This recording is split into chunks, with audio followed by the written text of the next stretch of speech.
living in and in many ways participating in the construction of a ganghood in Los Angeles during the 1990s, when we all walked down the street wearing our Raiders jerseys, Dickies pants, Nike Cortezes, we felt confident and prepared for battle, that's literally and metaphorically speaking.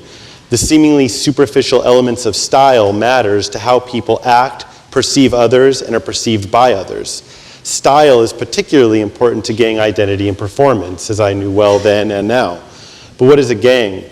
According to the sociologist Frederick Thrasher, who is considered the expert on this topic from his article in 1922, gangs are made up of individuals who, although unique, at times act collectively or in concert, are expressive of their allegiance to a group and its declared identity. A gang moves through space as a unit until it meets some hostile element. And a gang is defined by mechanisms of interaction in social situations, whether those actions are criminal or not. So now, according to the definition used by the Department of Justice, as well as the State Assembly in Rhode Island that recently voted to add 10 years to prison sentences for individuals convicted of a felony that was committed in connection to gang activity or identity, a gang is this: an organization, association, or group of 3 or more persons, whether formal or informal, having as one of its activities the commission of criminal or simply delinquent acts, and having an identifiable name or common identifiable signs, colors, or symbols. So I don't know if Michael Brown was in a gang or not, but I do know that a gang for whom style, expression, and allegiance matters is in fact operating in Ferguson. And that gang is the Ferguson Police Department. Now, what I'm going to go into now is that this isn't necessarily a major critique, defense, or demonization of a gang in this case. This is an understanding of the way in which a gang is performed by the Ferguson Police Department, much in the way gangs were performed by me and my friends in 1990s Los Angeles, one having more dire consequences than the other, I will argue. So how does this understanding of a gang apply to the police? Legally speaking, if a standing army relying on military tactics and employing military equipment against a non-violent civilian population is in fact illegal according to the U.S. Constitution as well as international law, then the Ferguson Police, by this definition, are in fact an illicit gang. But I can't make this legal case here, and I don't want to make this legal case here, although some have and continue to make this case, especially as some law enforcement groups, such as the now disbanded CRASH, or Community Resources Against Street Hoodlums unit of the Los Angeles Police Department, have been described by federal prosecutors as, in fact, gangs. Instead, I'd like to focus on the deeply superficial aspects of police departments performing as gangs in terms of their members' expressive style and fashion choices. So SWAT, which is Special Weapons and Tactics units, have been in operation since the 1960s. These are heavily armed and armored groups that, according to journalist Radley Balco, make violent entry into private homes in the United States over 100 times per day.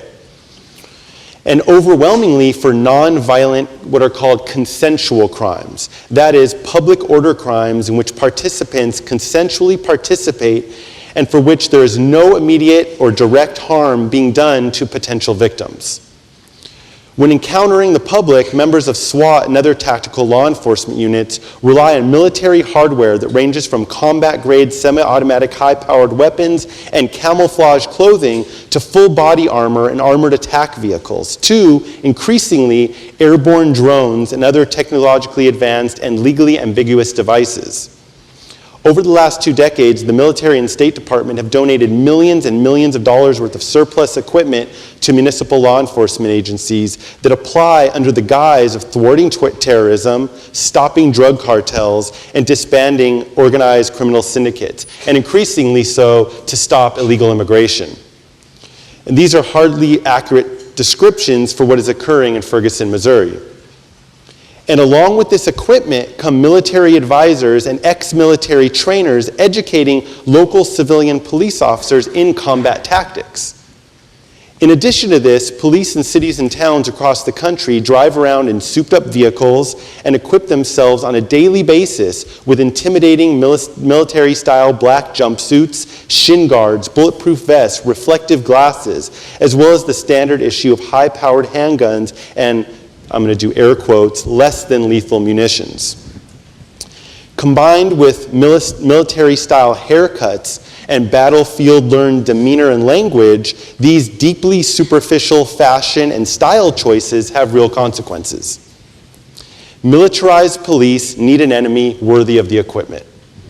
When groups of mostly men and mostly white men who do not live in the communities they police get dressed up in this way, the objective actions of community members, who in this case and most cases are mostly black, need not actually or realistically be violent in order to incite a violent response by these well-dressed police officers. Instead, this enemy needs simply exist and be perceived by militarized police as appearing to be potentially violent. Regardless of the action taking place on the street during a protest, the gear and the technology come to define the terms of the encounter. Police are living up to their gadgets, which they're excited to finally be using. They're often not reacting to any evident threat that could justify the use of a Humvee or MP5, which is a German-designed Heckler & Koch 9mm submachine gun that is issued to police forces, some police forces, of which there are only 4 members because they're in very small rural towns. And these guns being pointed at crowds of men, women, and children with their hands raised in defiant, though very peaceful protest. So young people especially are told that the way they dress and present themselves has an effect on how people will treat them. We've all heard that ourselves. After the killing of Trayvon Martin by a vigilante in Florida, the hoodie sweatshirt was placed in the shop window of public opinion. Commentators made the argument, and ultimately a jury agreed actually, that the killing was justified because the victim had precipitated the violence.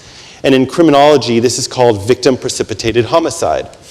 You had it coming, you were asking for it, I felt threatened, therefore. Which changes it from a homicide, which is a legal distinction, to a killing, for which there is no prison sentence in most cases. The fact that Trayvon Martin was seen as precipitating the violence was based on how he was dressed and how he carried himself. That was enough. Mm-hmm. So when the police show up to a peaceful protest in riot gear and brandishing military-grade weaponry and driving armored attack vehicles, I tend to agree that fashion and style do in fact matter and have dire consequences for peace and justice. Thank you.